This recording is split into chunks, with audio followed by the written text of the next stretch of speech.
সেটাও রাষ্ট্রীয় স্বয়ংসেবক সংঘের শাখা সংগঠন। তাই এই দুটো বিষয়ে যারা আছেন একটু চর্চা করেন, যারা এই দুটো বিষয়ে নিজেদের এই গরমের মধ্যে নিজেদের শক্তি ক্ষয় করছেন তাদেরকে আমি অনুরোধ করব আপনারা ওইদিকে শক্তিটা ক্ষয় করবেন না।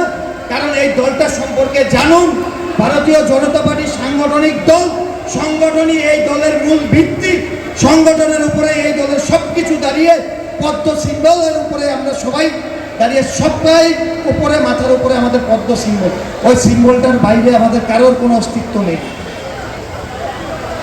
তাই আমরা যাতে দ্বিধাগ্রস্ত না হই, যারা সংগঠনে আমরা কাজ করছি তারা সংগঠনের দিকে মনোযোগ দিন। আমি ভাই কিষাণুকে বলবো যে অনেক দিন হয়েছে আমাদের এই সেলিব্রেশন, এবার আমাদের পাশে দাঁড়ানোর কাজ আমাদেরকে নিয়োজিত করতে হবে, যাতে আবারও বলছি যে যাতে সাধারণ মানুষ যেই আশা নিয়ে আমাদেরকে আশীর্বাদ করেছেন, আমাদের প্রত্যেকটা কার্যকর্তা এতদিন আমরা বিরোধী দল হিসেবে যতটুকু পেরেছি সাধারণ মানুষের পাশে থেকেছি, এখন আমরা সরকারে আমাদের দায়িত্ব আরো অনেক বেশি বেড়ে গেছে।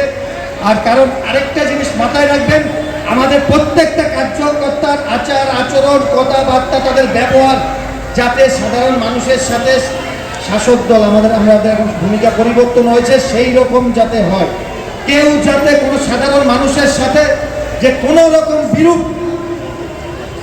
ব্যবহার যেন সাধারণ মানুষের সাথে না করা হয়। আমরা ভারত কেশরী ডক্টর শ্যামাপ্রসাদ মুখার্জির স্বপ্ন এবং তার আদর্শকে পাথেয় করে এক নতুন বাংলা, শক্তিশালী বাংলা এবং সমৃদ্ধশালী বাংলা আমরা গড়ব। যাতে আমাদের ভবিষ্যৎ, আমাদের বাড়ির ছোট ছোট ছেলে মেয়েদের ভবিষ্যৎ আমরা সুরক্ষিত রেখে যেতে পারি, এই আহ্বান রেখে সবাই ভালো থাকবেন। বন্দে মাতারাম, ভারত মাতা কি জয়।